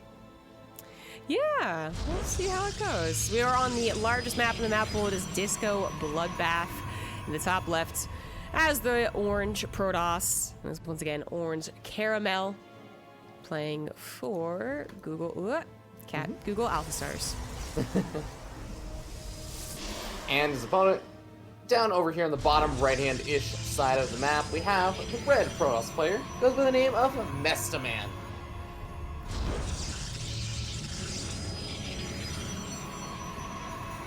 Okay, well, if I recall correctly, Orange Caramel, an ace player for Team Google, so they are going to be fielding him here. It's super important that Orange Caramel is able to take this one. I know, again, I'm a believer in the ace zombie grub. I believe in the power of the ace. I think the ace carries a lot of the hopes and expectations of each team. So I think it's important motivationally for that ace to win, to do well. It's pretty important for the ace to win so they don't die. Yeah, okay, well, also the fact that they are currently down 3-1 is pretty important. Yeah, I did that thing where I called you out for casterisms. Okay, sorry. Well, once again, we have Orange Caramel refusing to do the forward wall off in a PvP. What's up with that? You know, there are actually... So I've talked with some Protoss players about this kind of stuff before, and there are Protoss players who are so confident, both in their control, but also in the build order choice they're going to go for, that they feel they can... The usual concern of why you would go for the wall off, which is the double adept opening. And it's almost trying to bait your opponent into going for the double adept, because you're just going to go for 4 really fast stalkers. You're going to maybe chrono them out or something. And then you say, yeah, no, please, I don't have a wall up. Come at me. Come in with your 2 adepts. And then you actually just murder the adepts really quickly, don't take too much damage, and you actually end up in a kind of better position. So, not going to matter too much because neither of these players are going for the adepts, but that's the reason I sometimes hear for it. Yeah, I mean, we've seen it happen in professional games, but basically only NA professional games. I want to say, yes, I'm pretty sure about that. And it was during like an NA challenge. It was like Puck and Estrella. So, I mean, that I get that, but there is also a reason why like 99% of every other PvP has forward wall offs. But regardless, it doesn't matter in this game, as you were saying. There's actually no real point in talking about how they put their buildings here. It's also the largest map, so even if it was adepts that shade across the map, geez, Mesa Man, scout much? They would have taken a very long time to get across the map, so the Stalker is going to take even longer. Stargate's on the way for Mesa Man, as well as a Nexus. Orange Caramel actually playing very defensive. 6 Stalkers before Nexus and a shield battery. No scouting whatsoever. No one going for a Sentry Stalker opener. This is going to go well for Mesa Man, who can also go into Phoenix, if that is going to be his choice here. Starts off with the Phoenix. It's usually going to hit towards actually going Phoenix. Oh, absolutely.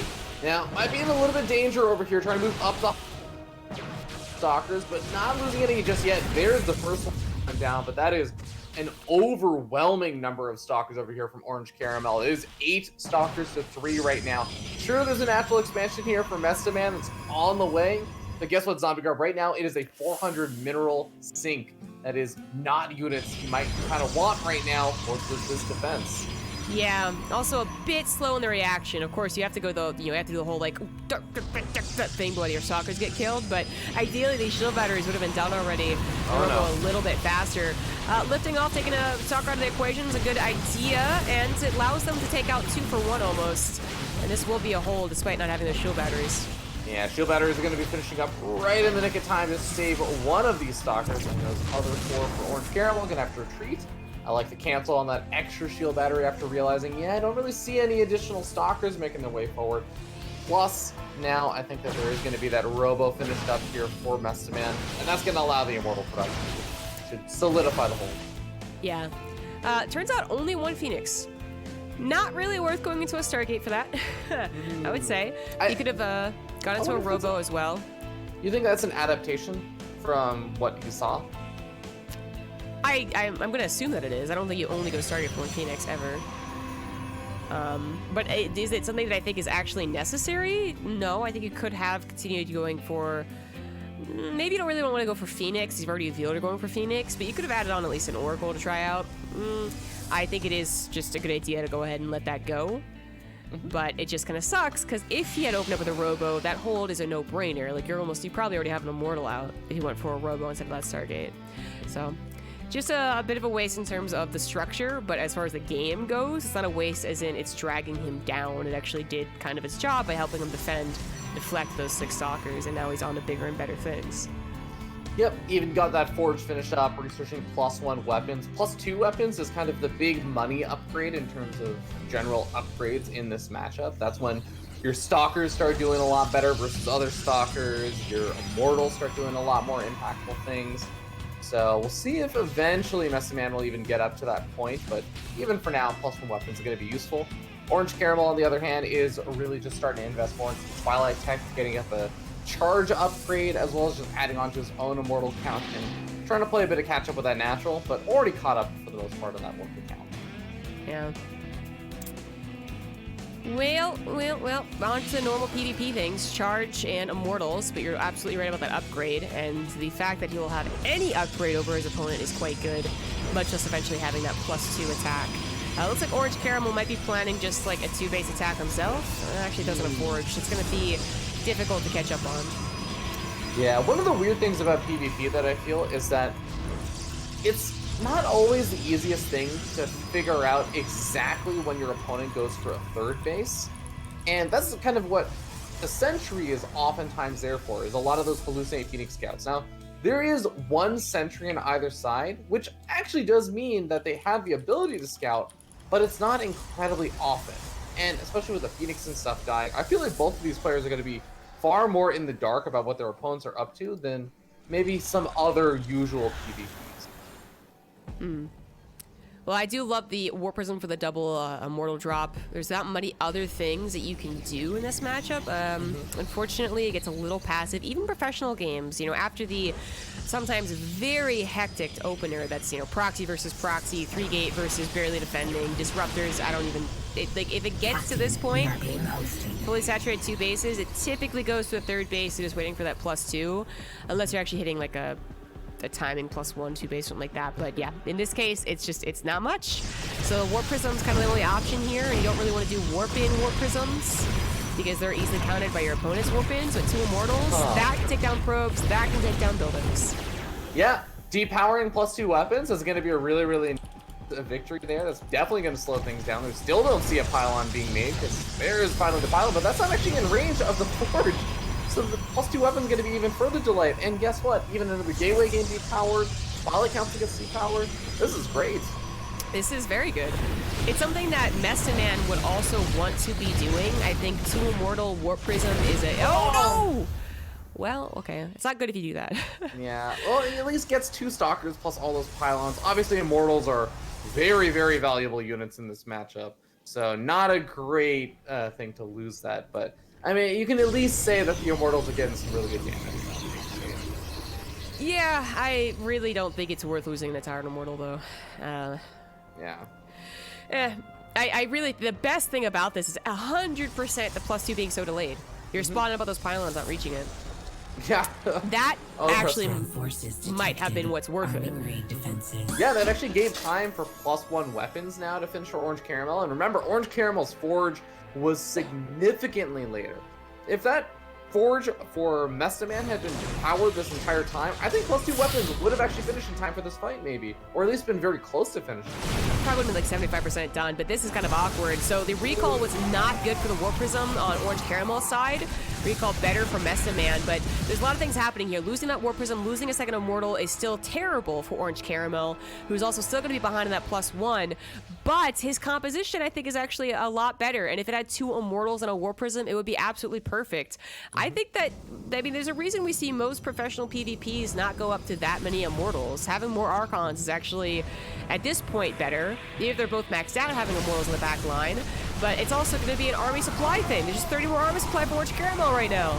Yeah, the Zealots are going to be able to survive here for Caramel, or Orange Caramel, and Mestaman's army is just starting to disappear at this point.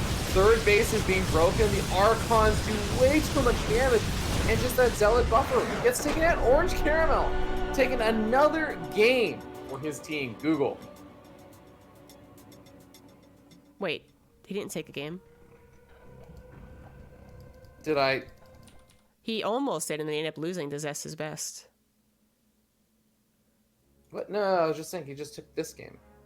Oh, you said he took another game. Google. Sorry, yeah. I was like, you're confused on that. Yeah, Wait I a meant just Google's taking another game. That's all. Okay. Yeah. Orange. I was gonna paint the picture of Orange Caramel finally like rectifies his first PvP and actually takes the game. And you said it the way you did. I was like, wait a minute. Do I have the score wrong? But no, I got you. Yeah, he takes another game for his team. It's now 2-3, and he's helping bring it back. So we're gonna have another reveal of the ace players soon. But yeah, my perspective is that was him showing his prowess in PvP, which he did in the first game of this series. It was just a question of, I think, of greed, of miscalculating what you can sacrifice, which is a very difficult thing to do in StarCraft, of course. But now showing his is actually dominant. So that last fight actually was quite one-sided, and a lot of that had to do with not the necessarily direct damage from the Immortals, but I think how much Mesa Man was thrown off, thinking a lot, and not having that +2, right? Put the pylons in the wrong place. So, well done. Absolutely. And now we're going to get to see who the next players are that are sent out now. I already have the next player for Team Google, who is, I'm just kidding, I'm not going to reveal it yet because we're still waiting to see who Amazon's going to be sending on out. So, from this point on, we do have the ace player already used up for Team Google. Orange Caramel finished his match and won the game. Awesome. All that talk that I was given about how important it is for the ace player to win the match. Now, totally feeling good about that, because obviously they would have just lost the series if they had lost that game. But now we move into that next game. That also means that because the ace player has already been utilized for Team Google, they're going to be relying on some of the other players kind of pick up that slack now. So we'll see who Amazon's going to be sending out next. Right. As we get onto Winter's Gate. So this is also... Wait, it's 3-2. It was game 5, it's game 6. What map would be left after this, actually? Oh, I have not been paying Zen. attention. Oh, my favorite map right now. I'm pretty sure that would be. It's the only one I haven't seen, and there's a reason for that. No one really wants to play on it. Yes, indeed. So that's going to be interesting. If we even get there, it's still possible that Amazon just takes it, finally gets the 4 on the board, but it's already gone better for Google than the last time they've met, which was a 4-1, and I think a lot better than last year as well. Yeah, absolutely. I mean, this has definitely been one of the closer matches I think Amazon has had thus far in terms of, it's not even just the fact that it's now, a 3-2 score where that is a close score. It's the fact that the first 2 games that Amazon even won were games that were in Google's favor and then got turned around. In theory, actually, you could say, if you want to be super duper pessimistic about how things have gone for Google, Google could have already won this series in a way, right? If they had been able to win those first 2 games that they were in really advantageous positions in, that would be the 4-2. Google would have been finished. But now they've got to turn things around again. They've got to find a way to repeat those successes from earlier, but then continue it on to actually close out those games. Yeah, they did start things off with advantage, and then kind of let it slip through. It's not like they were throwing those first 2 games, which really hurts your morale if you just actually watch a game and you're like, oh, I just ran to the 4 disruptors. That's super cool. But they did have an advantage, so I'm glad that they were able to bring it back as a team, as their spirits, I suppose. Yeah, and we actually get a pretty close series, and we are still waiting, I believe, on both of them to reveal who their players are. I guess they actually don't have an official referee here. The guy, our contact in Orkshire is actually the team Amazon's captain. So there's not actually an official third party except for us. So that's why we're the ones getting contacted. Yeah. Okay. Well, as soon as we'll get I actually have the player for Google, so we're just waiting on Amazon now. So if Amazon messages you, then we're good to go. But yeah, I cannot wait to see who's going to be coming out next. And I do also want to say that I believe Turing is one of the CEA admins as well. So both of these teams actually have some admins that help run the league on their team. I think that's pretty cool. Exactly, yeah. Oh, well, it has to do with it has to do a lot with what you think the other person is doing, so a lot of discussion can come through here. I mean, there seems to be kind of 2 approaches. We saw this even when Pro League existed. There would be one team that seemed to just deliberate and then stop talking, because when they were choosing their ace players, it'd be all this panning over the team bench and everyone talking and stuff with the big reveal. Some people would actually legitimately be talking. Sometimes they'd fake the camera out and say that they are, but anyways, someone would just be like, yep, this is our plan from the get-go, no matter what map it was on, no matter what other race it could have been. And the other times it's like, oh, but what if they throw out a Protoss player? What if it's actually the Zerg player? What if they knew it was going to be a Zerg player and we thought it was a Zerg player, but they knew we thought that, so it's actually going to be it can be like that. But I would say your safest bet is actually just to say like, okay, who likes this map? Who's feeling good? Yeah, that's true. Now we do actually have the reveal now. As I just got word, Amazon is going to be fielding Zest is Best, who's the Protoss player we saw in that first series. So Zest is Best is going to be looking for that good old second victory there. And Google is going to be sending out their tried and true undefeated random player, Two Banes. Cool. Okay, so this is a wider gap than the last time we saw Two Banes. It's now a 600 MMR gap instead of a 300 one. But I would say that's even still, considering how Two Banes was able to execute that last game, that could still be doable. That is the point where you're actually, your Masters 3-2-ish, I think, right there. And you're hitting people who are becoming GM. To put that in league context. So it is quite a jump, but it's something that occasionally even StarCraft itself will test you with. They'll throw someone 600 MMR above you. And usually when you're on a losing streak, of course, because that's what Battle.net does. I know, because I that's how I've played you before on the ladder zombie. Yeah, there you go. Exactly. So it is also, I mean, it feels a little scummy when you're so used to actually saying your race, but it would be an absolute benefit not to reveal your race to a Protoss player. Just throwing it out there. Two Banes.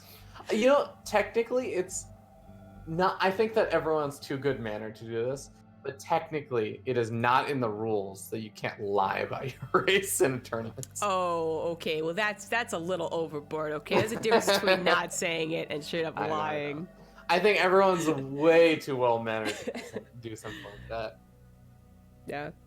But man, if I ever play Artosis in another caster invitational, oh man, it would be worth it. It would be worth it to random just to do that, just to tilt him. You know he would still he'd just be like, wow, what a dick move, and then he would demolish you. He would still demolish me, yeah. Oh god. I think that the players are ready. We're gonna get started with our next game on Winter's Gate. Oh, you're a host. Yeah, they made me a host because our original admin, Whisper, who you mentioned already, of course playing for Team Amazon, had to give his computer to Zest is Best to play the match. Oh, that's awesome. Actually, I guess they're all in the same room then. They have the same Discord call. Yeah, actually, it's so funny. I already just am in my mind seeing them inside of one of the Amazon conference rooms and stuff, where I used to be able to be there back when I was at Amazon, hang some beers and stuff. Yeah, it's a good time. Okay, well, it could still be the last match if this guy in the bottom right wins. As the yellow Protoss, he is Zest is Best for Amazon. And from Team Google, he is undefeated. The random player that spawns a Zerg goes by the name of Two Banes. All right. I know we were talking about how we don't know necessarily. Usually, a random player has a best race. We don't really know what the best race is for Two Banes, but if the name is any indication, Banes are a Zerg unit. That's true. Maybe this is his best race. Would be the exact opposite of my situation, but very possible. And if that is the case, his Terran was actually pretty good. Aside from the 5th barracks missing, it was a high pressure build that he macroed quite well behind it, and obviously was able to execute it. So if that's his worst, then his best is probably pretty good, and thus increasing the closeness of their MMRs. But already starting things off weird. He did reveal his race. Double check that. So Zest is Best wall-up makes a lot of sense in this regard, but decides to drone block a Nexus? That's a new one on me. I guess maybe just trying to get in his opponent's head a little bit, especially when you know as well as I do that sometimes random players have a bit of that reputation, right? For being a bit cheeky, being a bit cheesy. Maybe you force your opponent to think like, oh no, is he gonna go for the hatch block or something? Is this gonna turn into like a big meme? Because a lot of random players, I think the reason why this ends up happening is random players, because you have to learn so many different matchups and so many different builds and all this other stuff. Sometimes it's easier to just not have to also worry about learning the late game. You learn some all-ins for maybe some of the matchups you don't like even, and then that's kind of it. You don't have to worry about learning as much information. So it's cool to see that 2Banes is not just a random player that just is all inning every game. He's actually playing out the macro games. Yeah. And maybe that is the reason he did that drone thing, is that he often gets an overreaction because he's random. So like, oh yeah, cheeser. He's gonna proxy hatch me. I don't want that to happen because it's annoying to deal with. And by proxy hatch, I think it's more like a hatch block. I don't know, trying to differentiate between actually trying to get the hatchery up so that you're building spine crawlers, right? Proxy hatch as opposed to, oh, I delayed your nexus and force you to play a very different game. Hatch block to me. Either way, it's annoying. And maybe some people over defend against that, but Zest absolutely did not. Zest is best, rather. Not actually Zest, guys. But okay, that's not a third base for a reason. Oh, this is already bad. Oh, but the Adept, remember, the Adepts do not have that much vision. Did the Adept actually see the Baneling nest there? No, but he saw that gas was still being taken, which I think is also a red flag. If that's something he was paying attention to, and he already, actually he was. He fully walls off. Okay. Good call, good call. And with the full wall off, Resident Glaze is going to be on the way, and I actually really like not only fully walling off, creating a little bit of a backup area with the shield battery over there to both heal the buildings and also to provide a secondary wall in. Zest's best is so on point with recognizing what he's up against. Yeah, very nicely done. This actually is the slightest bit of why pro gamers are so damn good about this game. This gas would have been on the other side 100% if that was their plan. That's not revealing their intention. So just to highlight just how damn good, how small some of these things are. But yeah, when you know like it is, then just fully walled off. You have to make so many extra banelings to kill these full buildings. Not pylons like shield batteries. So many extra. That's not enough. Yeah, still not actually breaking through, but taking out this core is a big step up, just because I mean, no more sentries and no more stalkers, no more adepts can be warped in, and remember, Resident Glaze is on the way, so that is gonna hurt the follow-up, but it's not necessarily about the follow-up right now. You have to break this, you have to get something done. Yeah, shield battery is also damn effective against banelings thus. Look at the stalker. It already takes the same number of banelings. Whoa! Wait, stop it, there's no pylons on the way right now. They're finally getting started. I still don't think it matters. As amazing as that Artosis pylon was, Artosis in chat, please, guys. I still don't think it's enough. Okay, yeah, that's going to be another wall coming up. The other two pylons finished, even with some more banelings morphing in. He's losing some ground over here, but there's just so many lings dying during all of this. Yeah. Not much you can do against force field either. Oh, yeah, I think there's actually another force field available, maybe? Or no? Yeah. Yep, there it is. And another one, right? I mean, 4 I think is what you need to, like, definitely do it, but... Oh god, there's an immortal out now. And now 2Banes tries to recover, but that's not going to be actually doable. So unfortunate, too. I mean, cheesing this guy out, like, it's... People mishandle Baneling Bust even when they know to deal with it, even when they kind of know it because they underestimate it. But in this case, the wall-off was absolutely perfect, and... I guess you had to assume that Zest is best would have known how to deal with it being as high MMR as he was. You just really hope he wouldn't scout it. It was a perfect scout. What about the no regret play? You fake transitioning out, and then you come back in with a bunch of Banelings, kill all the sentries off, and then you just flood out more Lings and Banelings, and the all-in never ends. It's not wave 1, it's not wave 2, it's not wave 3 that kills them, Cybercop. It's wave 5 when they finally think it's over. As much as the hype would be real, that only happens when you're on top of their production, as in you've killed gateways, they forgot to make more gateways, and it snowballs. If they have production, and you have production, and your production is Lings, you're dead. So I would love to see 2Banes. Here's where it could be also awesome. Go into Baneling drops, knowing it's going to be an Immortal Sentry, well, Adept push, apparently. Because all those things, they're going to clump, like, they're going to clump up. You know, they're going to depend somewhat on force field, saving them from a Lynx around. Not that there's going to be enough Lynx to do that, but then that's when you come with the Banelings. You know, it's not like a laser brought it back, like, over a year ago at this point. It was Baneling drops, which you unfortunately need to get to some pretty high tech for. But it would be amazing. Yeah, well, Lair Tech is going to be finishing up soon, but that Warp Prism finishing up is usually the signal for the push out, and there it is. Zest is best. Going to be moving out. The Overlord does spot this, as that Warp is almost right in that high ground to see the Overlord. And the Lings are going to be making their way around the map, maybe looking to threaten a counterattack, but with a full wall off over here, this should not get too much damage done. And I think it's really just going to be about trying to get some sort of 6th round with maybe Banelings or something at this point. Oh, that's a lot of Lings. I think his mind was maybe on a Spire, because he has not gotten Overlord speed here, or more Banelings. Oh no, there's still more drones.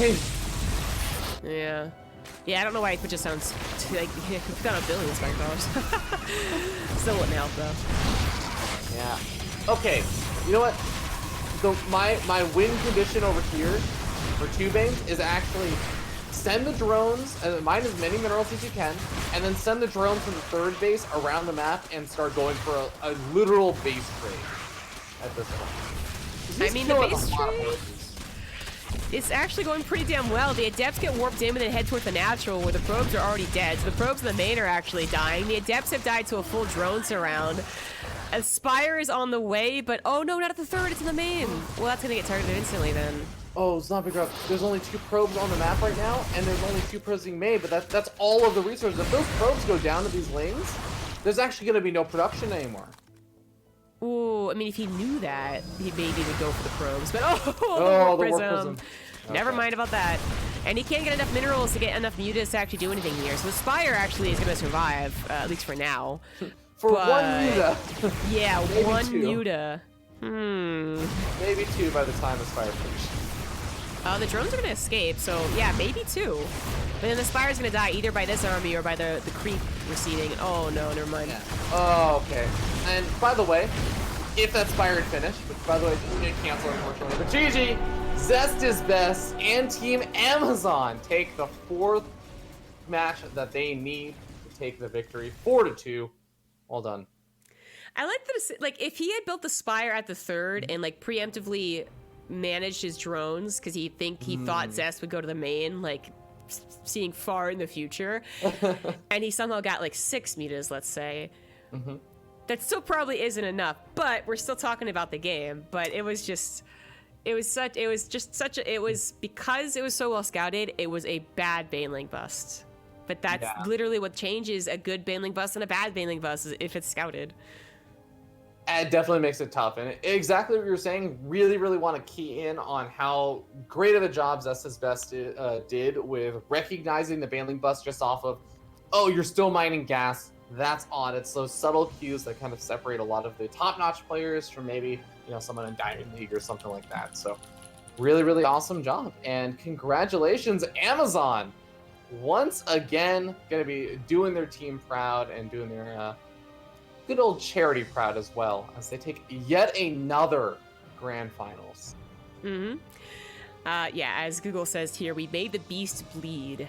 Amazon has taken 3 finals now. They are a very good team, as we said, like all GMs. Very different MMRs of GMs, I suppose, but still, they all have an edit to make the GM on NA for sure, and that's really tough to beat. And I would say in a different time period, it would have been impossible to beat. Like GMs on every team in a more casual format, everyone else is like going to be platinum, but we actually have, as you said, like a lot of these top teams, they're A teams, they're all actually masters, high masters in GM, but they also have a bunch of other teams. As I said, Google has 5 teams and they are of all different skill levels, so don't be too intimidated if you're actually part of Google and you're like, I had no idea this went on. Hit them up, guys. Like, it's awesome to be part of a team and play StarCraft.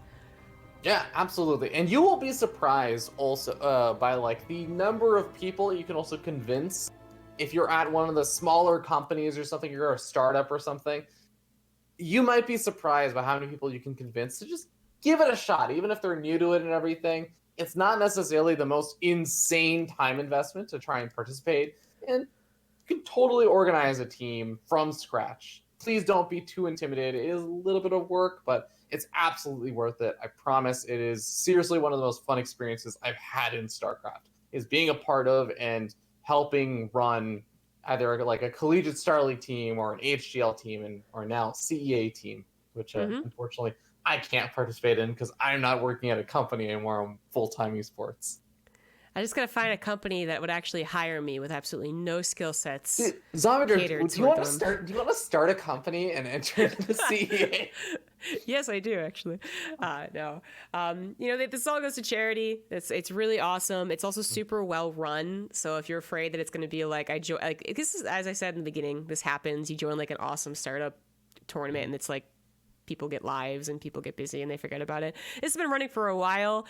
Very smooth. Their website's awesome. You can go there and check out for more information if you are thinking like, hey, I have a friend who likes StarCraft. Maybe we can find 4 other people. Like, yeah, sure. It's very possible to participate, and it all goes for a good cause as well.